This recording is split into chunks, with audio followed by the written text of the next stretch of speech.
Women like you should be grateful if they're even allowed to watch from afar.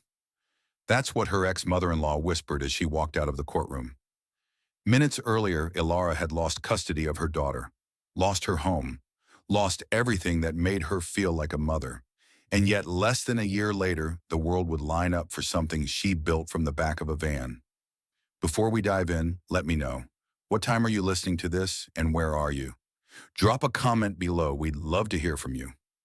The courtroom air clung to her skin like damp wool. Elara Winslow gripped the edge of her chair, the leather strap of her worn bag twisted tightly around her wrist.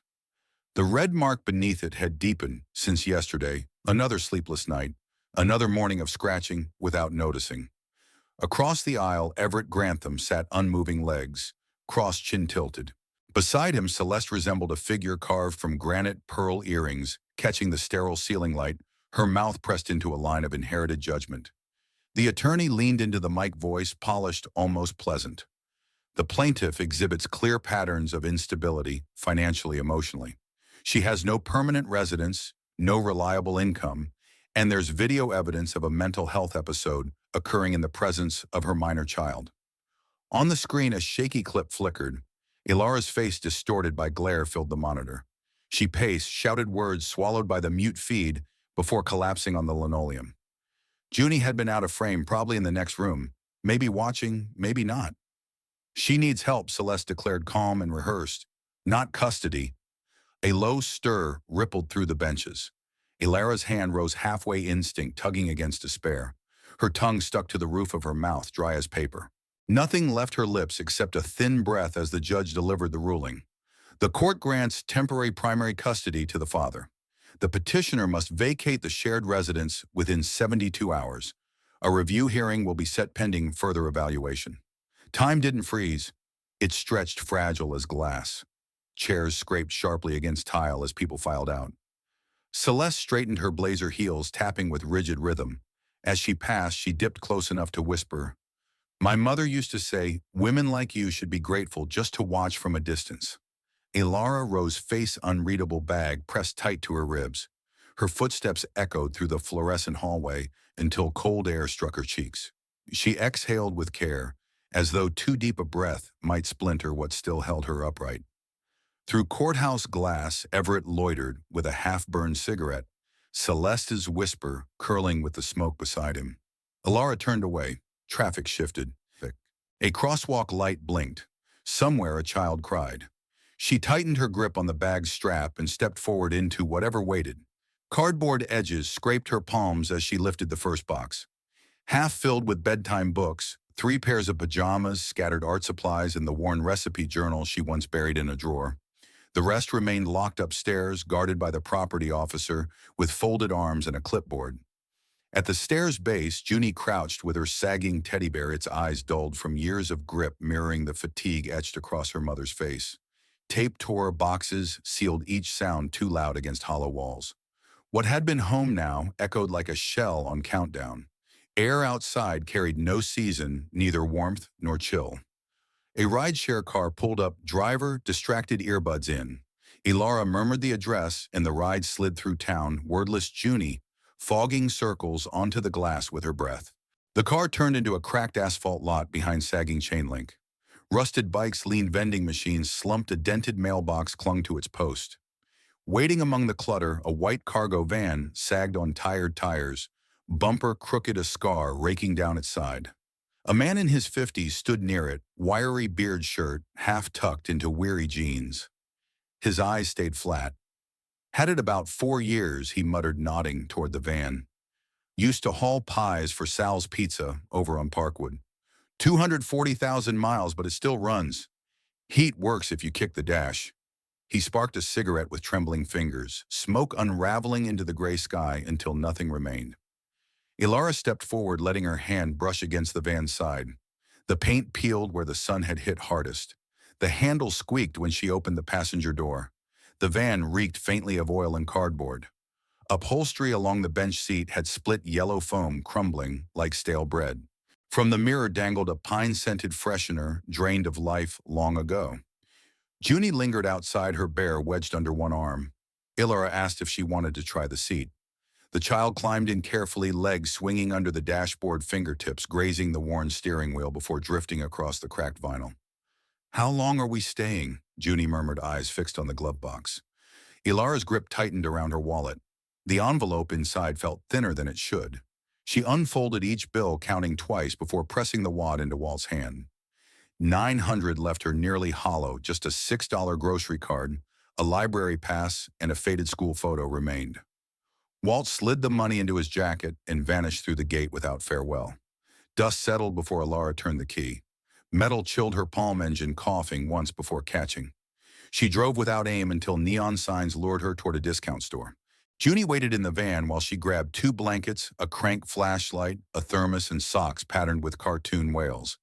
Even then, she lingered at the register, wishing for another option that never came. By the time she returned, Junie's head rested against the window, fogging the glass with steady puffs. Elara guided the van behind the city library gravel, crunching beneath the tires. Flickering lamplight softened the familiar brick walls, where they had once spent Saturdays with books and beanbags. She spread one blanket across the floor, tucking it over seat belts and ridges, then draped the other over Junie's shoulders. The girl shifted but didn't wake. The flashlight hummed faintly, throwing a pale cone across the roof. Elara stretched her legs beside her daughter, listening as a bus wheezed past and brakes screeched against the damp street. Junie's voice rasped out of the dark. "Is this like camping?" Elara brushed a curl from her forehead. "Yeah, just a little longer than usual." Raindrops tapped the roof, at first scattered, then steady. The van shuddered softly as wind pressed against its sides. Junie curled deeper into her blanket, bare snug beneath her chin. The light faltered, then steadied again. Elara leaned back, eyes stinging ears, tuned to the rhythm of her daughter's small breaths as night dragged forward. Sleep never quite claimed her. By dawn, her legs throbbed from the cramped seat. Junie remained bundled in the sleeping bag, Teddy clasped tight. Elara's phone lit her hand, its screen too harsh against the gray morning. Fingers stiff, she tapped out a search cheap breakfast for kids living in car. Links scrolled past coupons, food banks, donation centers. Advice written for kitchens she didn't own. She kept scrolling. A neon sign blinked open above a narrow storefront wedged between a laundromat and a dry cleaner. Elara nudged Junie awake, helped with socks and sneakers, zipped her coat, and guided her through the door hand in hand. The air inside carried flour and cinnamon. A bell chimed faintly. Shelves along the walls sagged with jars of preserves and paper bags of meal. No music, only the low hum of refrigeration and the slow shuffle of footsteps. Behind the counter, a man in his 60s brushed crumbs from a tray by the window. His salt and pepper beard sat neatly trimmed apron, dusted with white. He kept his gaze on the tray. "Good morning," Elara offered. He glanced up briefly. "Morning." On the counter, a tray of waffles leaned against a handwritten sign. "No machines. All hands." Misshapen, golden at the edges, some brown too far. "Are these yours?" she asked, finger hovering. He gave a small nod. "What's in them?" "Flour, eggs, brown. Sugar, vanilla, nutmeg," he replied, drying his hands on a towel. "No allergies." Her head tilted slightly. "They smell like sundaes. I almost forgot." His expression softened. "That's the butter." Junie tugged her sleeve. "Can I try one?" They split a waffle by the window, sitting on a crate turned into a bench. Crumbs dotted Junie's lap, her eyes brighter than before. Back in the van, Rosalie's recipe journal lay open across Elara's knees. Paper edges curled ink blotches scattered across delicate handwriting. Buttermilk waffles stood at the top of one page, a note in the margin. Good enough to make a child stop crying. A clipped page near the back held notes on sour cream and cardamom, scrawls from Elara herself written years ago, when plans still felt possible. That night beneath a navy sky, the small propane stove hissed alive. A dented steel pot balanced precariously as flour, eggs, and sugar tumbled in. Her spoon crushed the sugar unevenly, the mixture lumpy but promising. Steam rose, filling the van with warmth that carried more memory than despair. Junie murmured, "Smells like Grandma's house," eyelids heavy. The first attempt burned on one side, raw in the middle. The second collapsed. By the third, she stopped chasing, perfect. She lined the misfires on a napkin, snapped a quick photo, whispered, "First batch, don't erase this." Junie bit into the least charred piece. Crispy, she announced with a grin, but the middle's still sleepy. Elara laughed a dry sound that surprised her, then tucked the rest into foil. At dawn, the farmer's market hummed under strings of yellow flags and burlap signs. Vendors unloaded crates of tomatoes and jars of honey while she parked near the rear entrance. A folding crate and plastic tray became her stall. 6 small bundles of waffles wrapped in parchment sat beneath a cardboard sign. Try one, pay if you want. Feet shuffled past. A woman in a green coat stopped, sampled, and slipped $2 into Elara's palm without a word. Elara stayed still, arms crossed tight over her chest. From across the lot, Calder Moss watched Apron, still dusted with flour. His face gave nothing away. A nudge from a passerby barely shifted him. His gaze returned to the van just as another figure slowed near the tray. A woman in a dark green pea coat leaned over the cardboard sign. Her knit cap tugged low, the scent of cedar faint around her. She lifted one bundle with deliberate care, the way someone touches a memory. A bite, then her eyes closed. "My mom made these every Thanksgiving," she said, soft and surprised, like she hadn't expected to say it out loud. "Not exactly like this, but close enough to make my chest hurt." The words landed in Elara's throat like a stone. Not because of the compliment, those she could deflect, but because something raw cracked open at the mention of Thanksgiving, of mothers, of someone doing the remembering for you. Her hands trembled, and before she could stop herself, tears welled and spilled down her cheeks. She turned away too quickly, wiped her face with the back of her sleeve, then muttered, "Sorry, I don't know why that—" The woman just gave a small nod, handed over 3 crumpled bills, and walked on. Elara didn't sit back down.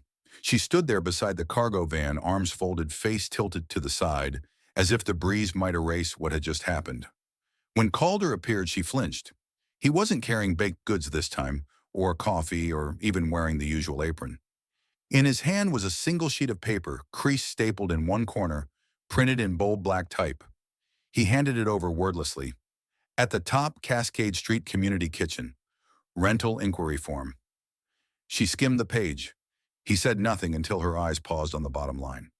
$280 a month. "I'm not running a charity," he said, voice low but steady. "But you don't have to start with the full rate. Agnes. She runs the kitchen, might let you work in exchange for hours. Cleanup crew needs someone. 4 a.m. Call times, no dishwasher, no complaints." The thought of waking Junie before sunrise, leaving her wrapped in a blanket in the back of a van while she scrubbed pots in a building full of strangers, it curled like cold metal in her stomach. "I used to run a marketing team," she said, not defensively, but as if reminding herself. 18 people, 3 departments. Calder raised an eyebrow. "And now you don't have a sink," Elara blinked. "Not trying to insult you," he added. "I'm trying to make sure the waffles don't kill someone. Van cooking's not safe. You know that." The form trembled in her grip. He turned to leave, then paused. "Agnes isn't warm, but she's fair. You come ready, or don't come at all." By the time his apron disappeared behind the tents, she still hadn't moved. The late morning sun offered little warmth. Her boots pinched as she climbed into the van, sliding the door shut and holding the form across her knees. In the back, Junie hummed while coloring on the flap of a cardboard box. Her small fingers moved with steady certainty, as though nothing around them had changed. Elara drew a long breath, the kind that admits what words can't. This wasn't temporary anymore. That night she left the stove cold. By the thin glow of a flashlight, she smoothed a crumbling page of Rosalie's recipe journal. Butter stains shadowed the entries, ink smudges looping across faded titles. In the margin, her grandmother had written, "Start where you are," even if that's nowhere. Elara tucked the folded form into the back of the journal beside Junie's faded school photo with its gap-toothed smile. Before dawn, she pulled on a hoodie, and jeans, twisted her hair into a knot with a stray rubber band, and kissed Junie's forehead where she slept. The van smelled faintly of syrup gone cold. She eased the door shut and stepped into the chill air, walking toward Cascade Street. Behind her, a dull thud broke the morning hush, an envelope landing by the van's tire. Creased in thirds, sealed with a barcode. She bent to pick it up while Junie tugged at her socks. Her gaze fixed on the return address, courthouse. Nausea rose sharp in her throat. The pages carried Celeste's motion to restrict visitation. Phrases like unsafe sleeping arrangements and lack of stable housing sprawled across the paper. Nowhere did it speak of Junie's laugh, her steady wait at night, or the hum that had finally returned to her daughter's voice. No one asked how love functions when measured by square footage. The letter was folded tighter than necessary and shoved into the glove box. Fingers still trembling, Elara pushed herself toward Cascade Street kitchen, moving as if nothing had shifted. The building was industrial, built decades ago, and never meant to charm. Tiles clashed underfoot, cabinets groaned on their hinges. Two massive prep tables anchored the center, fluorescent lights buzzing louder than the chatter. The air stung of onions, bleach, and lemon oil. Agnes was there already. Heavy-set hair pinned in tight coils, she wiped the counter twice in the same spot. Her apron carried the name Rowley in red thread, a reminder of ownership. Elara offered a cautious nod. "Morning." Agnes didn't look up. She passed her a mop pointing at the far sink. "Water's hot. Gloves if you need 'em. No questions. No small talk. No smile." Elara scrubbed tile like it insulted her bent low wrist, aching. The mop handle chipped her thumbnail. Her shoes squeaked when she shifted weight. Steam climbed into her eyes, blurred the edges of everything. Her arms moved on autopilot. Agnes passed by, once glanced at the corners, said nothing. Later, while wiping down trays, Elara tried to offer a smile. Agnes didn't look up. "You don't need to perform here," she said flatly. "This isn't a place for pretending." Her chest tightened, but she nodded anyway. The oven timer dinged behind her sharp. Another volunteer rushed over, burned her palm, pulling out a tray of sourdough, cursed softly under her breath. Agnes barked something about mitts. Elara rinsed another stack of baking sheets. The rhythm dulled everything until dusk. Back in the van, Junie held a paper cup of water, her fingers wrapped carefully around the rim. "Here," she said, nudging it into Elara's hands. "You forgot to drink." The simple act undid her. She leaned forward, forehead pressed against the steering wheel, chest convulsing silently at first, then louder, messier. Her shoulders trembled. She tried to hide it behind her palms, but the sobs broke through, sharp and inelegant. Junie didn't speak. Just watched quietly, then took a marker from her plastic bin. Crawled up to the passenger side window and drew clumsy lines, bold colors. A little square with a chimney, a tree beside it, stick figures under the stars. Across the top she wrote in bright red, "This is our home." Elara lifted her face slowly, still damp. The marker squeaked as Junie added a sun in the corner. "Because home's where we sleep and eat and laugh, right?" Junie asked, chewing the cap of her pen. Elara reached for her daughter's hand, held it against her chest like an anchor. By morning she no longer wanted to wait. She fired up the old laptop Calder had lent her for kitchen scheduling, barely held together keys missing their letters. Logged into a coffee shop's Wi-Fi and typed her first email in months. Subject line A, waffle of van, and something worth waking up for. "Hi, I'm Elara. I used to wear suits and run meetings and give quarterly updates. Now I bake out of a borrowed kitchen while my daughter colors stars on our car windows. But the waffles I'm making, they're from my grandmother's journal. They smell like forgiveness and Sunday mornings. They remind strangers of people they lost. And they make one little girl believe our van is home. If you're a local food blogger and still believe stories matter, maybe this one will." She hit send.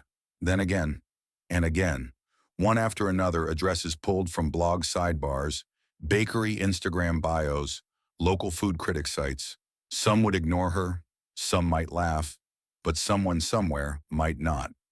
She left the laptop open beside her, its glow humming in the dark like a pulse waiting to be answered. At 2:07 a.m., the screen flickered, new mail. Subject line, plain sender, unknown. From Raina Blair writes, earthcloud.net. Subject: "Your story stopped me mid-scroll." Elara blinked hard, reread the name. Raina Blair, the Raina Blair, Asheville-based food writer. Known for skipping fluff, known for features that made lines wrap around corner bakeries overnight. She read the message twice before daring to breathe. "If you're still parked near Cascade, I'll be there tomorrow. 9 a.m., hope you'll have something warm." Elara barely slept. Junie clutched her arm all night, unaware her mother was wide awake, heart pounding against two ribs too tight. By 8:45, she had the folding table wiped clean, batter, ready in two bowls, one from Rosalie's original recipe, one she'd dared to tweak with nutmeg and lemon zest. The smell reminded her of her grandmother's apron drawer and first Sundays in December. At 9:07, the door to a silver Subaru shut gently. Raina approached, no entourage, just a notebook in hand, jeans rolled at the cuff, and a calm face that didn't match the chaos she'd caused across Carolina bakeries. "Morning," she said, warm but careful. "You're Elara." A nod. "That's me. Batter's still warm." Raina didn't ask to sample, just held out a plate and waited. Elara handed over one of the slightly imperfect ones, edges browned, center soft. Raina took a bite, closed her eyes. It wasn't dramatics, just silence, the kind that felt like reverence. "This tastes like somebody's hands were shaking when they made it," she murmured. "I mean that in the best way." They sat on two folding chairs beside the van. Elara didn't embellish. She told the truth about the court order, the Van Rosalie's journal about scrubbing pots in a kitchen where nobody cared about her resume. She didn't cry this time, just spoke until the batter bowl emptied. A week later, Raina's blog post dropped. The photo, a close-up of Elara's hands holding the waffle cracked thumbnail and all.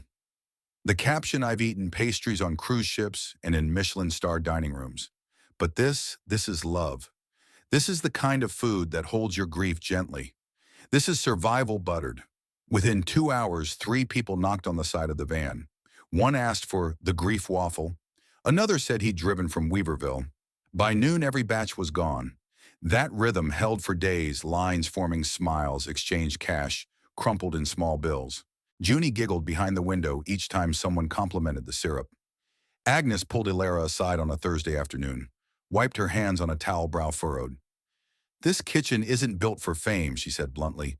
"You need a license, a real food handler's permit, cold storage.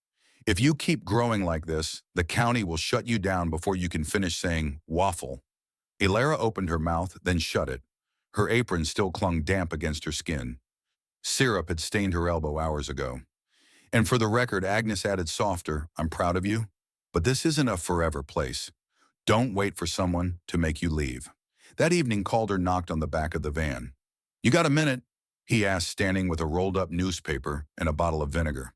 He leaned against the rear bumper, eyes scanning the half-finished drawings Junie had taped to the window trees, with waffle tops, clouds shaped like teacups.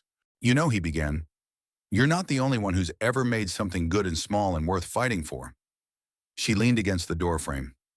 "You think I should quit while I'm ahead?" "I think," he said slowly, "you need to decide whether this is just a season or a seed." A pause stretched fragile as the moth circling the van's dome light. "You've got 2 paths," he went on. "Find someone with a licensed kitchen who'll let you in, or go big. Apply for a microloan. Get investors, build something. But either way, free samples in a parking lot won't last." Junie had drifted off, cheek pressed to a Tupperware lid, a streak of batter still across her skin. Elara watched the slow rise of her daughter's chest, one arm collapsed over a stuffed bare knees, folded like a question mark. A storefront meant stainless steel. Endless hours, paperwork, inspections. It meant missing sunrises with Junie, maybe sunsets too. It meant success, and the loss of this thin slice of fragile stillness they'd managed to keep. She opened Rosalie's notebook, turning to a page blurred with cinnamon dust. At the bottom, faded ink spelled out, "Build a life that fits in your arms, not just your calendar." Her fingertip followed the words, rough paper catching slightly. The van breathed around her, still except for her own exhale, until a sharp knock rattled the side door. An envelope slid through the gap, sealed with the court's insignia. This time official. No longer veiled threats from Celeste's attorney, but a formal notice. She unfolded it with slow fingers, eyes snaring on the line. 30 days to provide proof of income, residential stability, and full-time caregiving capacity, or risk permanent custody reassignment. Perched on the passenger seat, knees clutched to her chest, she crushed the envelope beneath her heel. Windows fogged over. Across from her, Junie sipped at a juice box, straw drooping. She stayed wordless, still carrying the weight of last night's overheard whisper, her mother promising, in the dark, "Yes, I'm working. No, not yet licensed. She sleeps safe, I promise." That evening, Junie didn't ask for a story. She only turned her face to the van's wall and let quiet swallow her. By dawn, pale light seeped through the cracked curtain. Elara dragged on the same hoodie sleeves, adjusted with trembling hands. Cinnamon clung faintly to the van's damp rubber smell. At Cascade Street Kitchen, Agnes passed her a box of gloves without comment. Elara slid into the prep line arms, moving from habit whisking, pouring, folding, while her mind clung stubbornly to that court order and the clock ticking behind it. During break, Calder leaned against the sink, folding a towel with unnecessary precision. "You gonna fight it?" He asked, the words steady rather than sharp. A breath slipped from her. "I don't even know what that means anymore." He stayed silent, waiting. "I thought if I worked fast enough, hard enough, I could outrun all this." Her voice splintered. "I thought that made me strong. Now I can't tell if I'm fighting or just stalling." The towel froze in his hands. "I don't know who I am without something to push against," she whispered, lashes blinking too quickly. "And I'm tired, Calder. I'm so goddamn tired." No comfort came.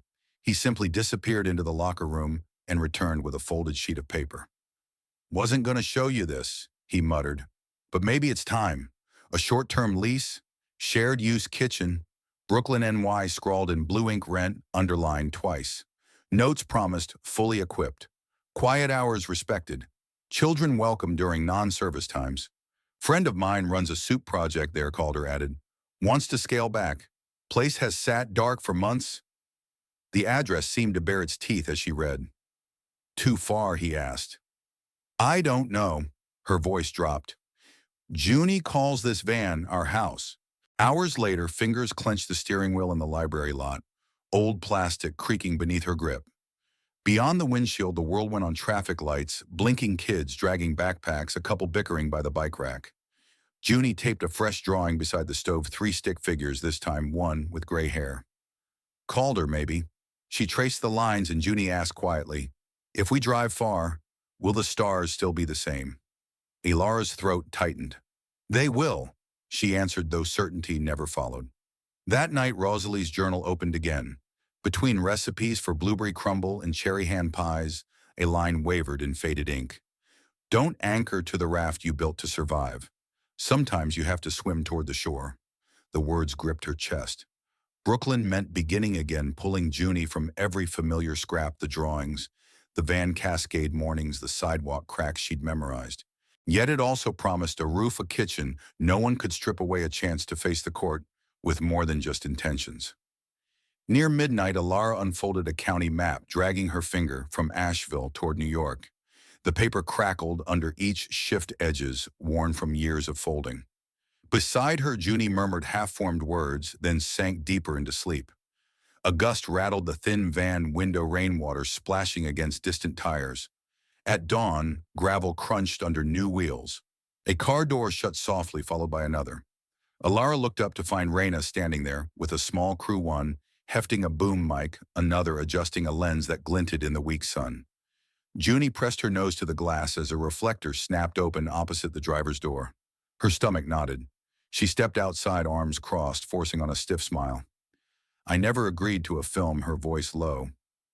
Raina brushed the wind aside with her scarf. "Just 5 minutes, a segment for American resilience. Stories about people who keep going. They'll see where we sleep." Elara's gaze flicked to the van. "They'll see her face. A lawyer screenshots it, I'm unfit again. Or worse, people pity her. I won't have that." Junie clambered down barefoot. Gravel bit her skin, yet she stood steady. "If they know what you do, maybe they'll stop thinking you gave up," she said, unwavering. "You didn't give up, Mommy." The mic dipped. Elara blinked against a sharp gust. That afternoon, no script, no prep, only her voice. Faint at first, steadier with each word. The crew filmed in the van, sunlight slanting through patched curtains. Junie curled on the corner mattress, tracing shapes in condensation, while Elara sat on a crate by the camp stove, palms loose in her lap. Her words spilled the courtroom. The van burnt waffles, the second batch that made a woman cry. Rosalie's notebook. The moment Junie first called it home. Nothing rehearsed, nothing staged. When the cameras packed up a slip of paper with a QR code and an air date slid into her hand. "A week from today," the cameraman said. "We'll send a clip first." Her lips parted, too dry for thanks. That night, the van felt heavier, words lingering in the fabric.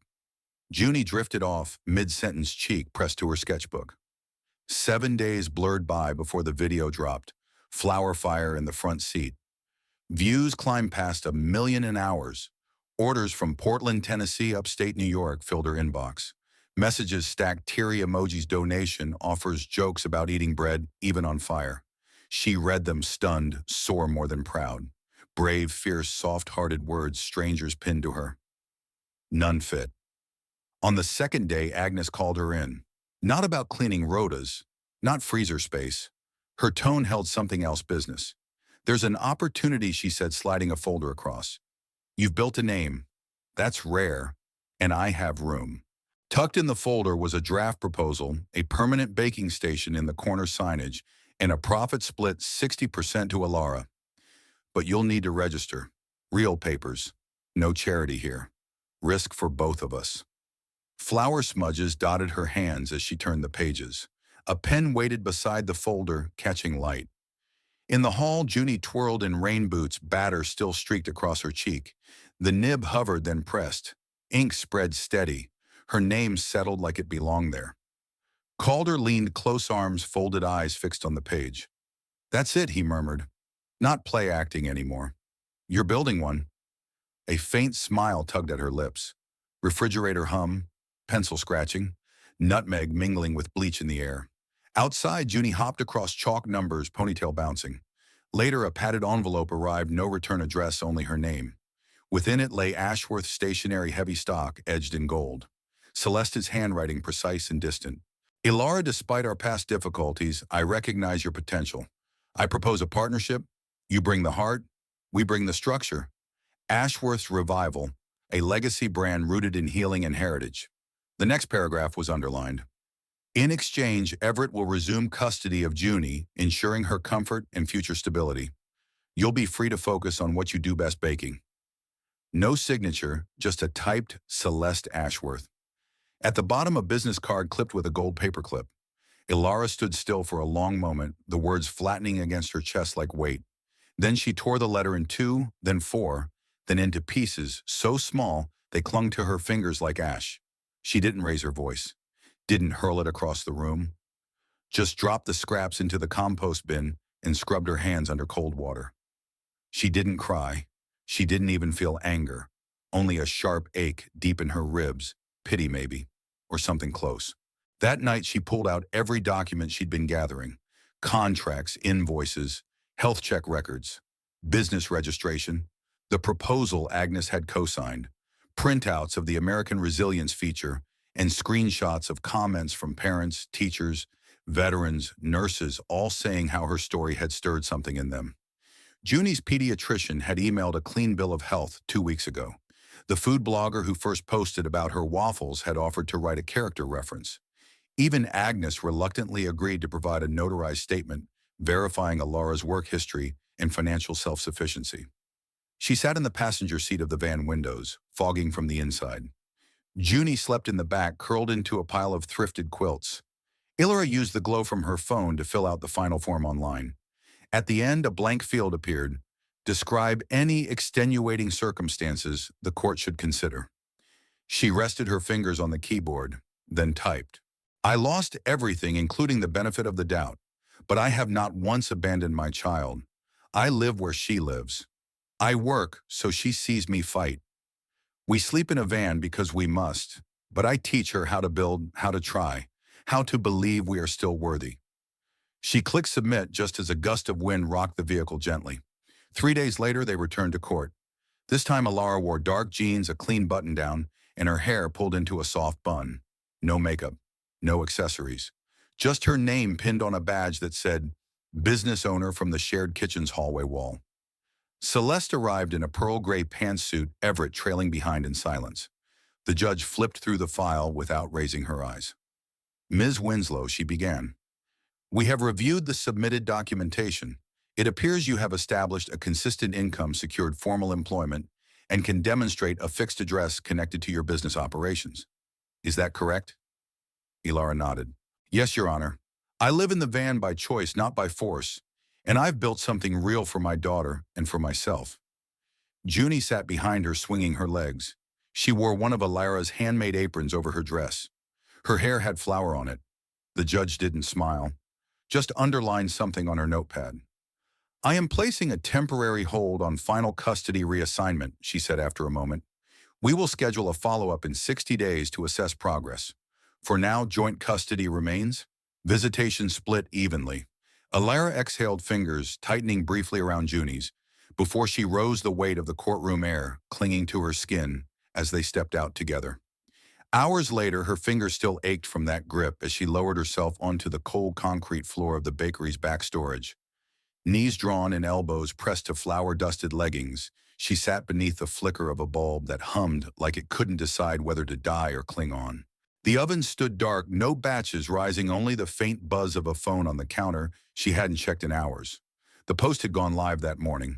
A blogger she didn't recognize, quoting anonymous sources, claimed Elara had been hospitalized for a nervous breakdown years ago, painting her as erratic, unstable, a danger to her child. No mention of context, no interest in truth. By noon, cancellations began rolling in. Comments turned cautious, then cold.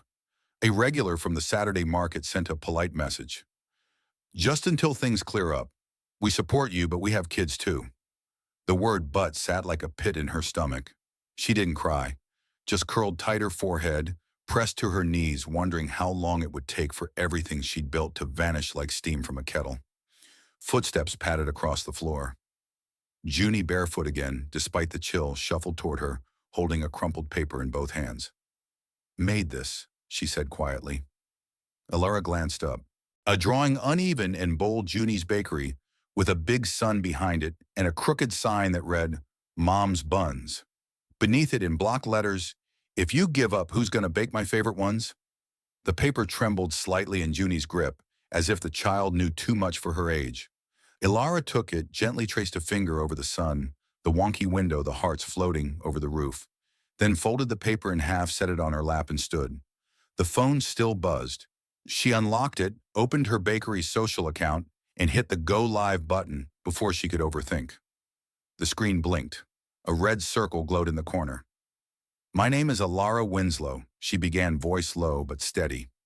Some of you know me as the waffle lady or the van mom, or maybe just the woman who smiles too hard at the farmer's market. The screen filled slowly with viewers. Hearts, likes, question marks. She kept going. What you might not know is that 2 years ago, I lived in a house with a kitchen bigger than this whole bakery. I had a title, a salary, and a dishwasher I never appreciated. Then one morning I found myself outside of all of it. A courtroom said I wasn't stable enough. My daughter watched me pack our life into boxes while someone made sure I didn't take more than I deserved. She breathed in. Not once did her voice crack. So we moved into a van, and I started baking. Not because it was poetic, because I had to do something that made me believe I still mattered. People started commenting. She didn't read them, just spoke. Someone spread lies about my past, and I won't waste time defending something that was never hidden. I've been in therapy. I've asked for help. That doesn't make me dangerous. It makes me human. A pause. If you've eaten my waffles, you already know who I am. She ended the stream with no filter, no edits, no hashtags. Just closed the app and stared out the bakery window. Evening had crept in. The streetlights blinked on one by one. She turned back to Junie, who had climbed into a chair, swinging her legs as if nothing ever cracked the sky. Elara wrapped her arms around her, pressing her cheek to that wild tangle of hair, smelling syrup and markers. The next morning, her inbox had doubled, then tripled. A woman from Chicago sent a message, my daughter's in foster care. Your video gave me hope. A man from Portland offered to donate flour and butter. A small cafe owner asked if she could guest bake once a month. A local news station called, then a national one. Agnes knocked on the side door with a printed spreadsheet. You've got 700 pre-orders, she muttered. What the hell did you do? Elara took the sheet, rolled her sleeves higher, and let a faint curve tug at her mouth. The voicemail cut through late afternoon, a flat tone slicing the bakery's hush. Celeste Ashworth, under scrutiny, now faced investigation for defamation and deliberate misinformation. Her name surged online for all the wrong reasons, headlines circling with weaponizing mental health and custody corruption. Near sunset, Everett's call flashed. She hesitated, eyes fixed on the screen until it dimmed, then pressed accept and lifted the phone in silence. No words came at first. Wind stirred the curtains through the open window, and Junie's soft humming drifted from the back as crayons scratched over a menu sign. Finally, Everett spoke, his voice thinner than memory. I saw the video. She offered nothing. I was wrong about everything. I didn't notice myself vanishing until it was too late. Still, she kept quiet. I wasn't brave. You were. A beat. Thank you for keeping her whole. I couldn't have managed it. Her breath left slowly. Don't call again, she answered evenly. Unless it's for Junie. Ending the call brought no anger, just a strange, settled calm. Back at the prep table, she rubbed her palms against her apron and reached for the mixing bowl. Butter, sugar, eggs, vanilla. Her hands moved by memory alone, rhythm, steady recipe, unnecessary. Agnes arrived without ceremony, a box of papers under one arm and keys in the other. She set them down. I'm retiring this time. For real. Elara blinked. Agnes, you'll manage. This place needs hands like yours. You've got the grit to keep it alive. The kitchen smelled faintly of steel and soap, but flour clung to the walls now. Children's sketches brightened the fridge, and warmth threaded the air like a pulse. Thank you, she whispered. Agnes gave a single nod and left. Later, Calder showed up with groceries and apple cider, muttering about her eating too little. His grumbling softened when his gaze landed on the hand-painted sign taped to the glass. Junie and Mama's, home from scratch. They set a modest meal on the table, cold pasta salad, roasted chicken, and 2 loaves from that morning's bake. Raina arrived with napkins and a small speaker, humming Nina Simone. Junie spun barefoot across the floor, waving her drawing like a flag. 2 of the earliest customers joined Mrs. O'Hara, who once bartered soap for a cinnamon bun, and Marcus, the student who had spent weeks handing out flyers. No speeches, no ceremony. Only people. Only warmth. Elara stood behind the counter watching them, pass plates and stories like something sacred. The oven ticked softly as it cooled. Light from the string of bulbs above the prep table cast a soft gold glow, catching the edge of Junie's smile. For a second, everything slowed. The laughter, the crumbs, the flicker of shadow on the wall. All of it held still like a held breath. She wasn't back where she started. She wasn't healed in the fairy tale sense, but she was here. Here with grease on her sleeves and flour in her nails. Here where the kitchen hummed like a living thing. Here where her daughter laughed with cake on her chin. Later, as she cleared the table and Junie dozed off in a blanket nest beneath a coat rack, Elara opened her grandmother's worn notebook. She bent low over the page, copying each line onto fresh paper. The scratch of her pen filled the quiet kitchen steady as breath until the ink pooled into the margins and the night thinned toward morning. By dawn, the pages still glistened faintly where the ink hadn't dried. Sunlight crept across the counter, catching stray flecks of flour in the air. Outside, a line had already formed, even though the sign still read, closed, some cradling paper cups, others rocking on their heels, waiting without complaint for whatever would emerge from the oven first. Elara moved quietly behind the counter. The espresso machine hissed to life, and the scent of butter warming over fresh dough filled the room. She brushed a glaze over the morning batch of scones, lemon poppy seed, today Junie's favorite, and set them near the oven to cool. Behind the register, the laminated menu had changed over time, but the signature section at the bottom remained, Junie's picks, crayon stars and all. She tucked a damp cloth into her apron and slipped out the back door. The alley behind the bakery had grown familiar, almost friendly. There, parked beneath a flowering dogwood tree, sat the cargo van. It leaned slightly to the left now, one of its rear tires always a bit soft. Rust had crept in under the paint, and the old pizza delivery logo still faintly peeked through in the right light. No one had the heart to scrap it. She slid the side door open. The hinges groaned softly like something roused from a long sleep. The air hung warm and still. A folded blanket slumped across the seat. The dented thermos from the early days balanced in its usual corner, beside her grandmother's fraying cookbook, bound by a rubber band and tucked into a canvas pouch. Next to it lay the old rechargeable flashlight, drained but left where it always had been. Junie curled against the wall with a paperback propped on her knees, backpack doubling as a pillow. Strands of hair spilled across her face, catching the light. Elara leaned in, watching quietly. From behind came Calder's dry voice. You gonna keep that thing till the wheels fall off? She let a smile tug at her lips without turning. Until she doesn't need it anymore.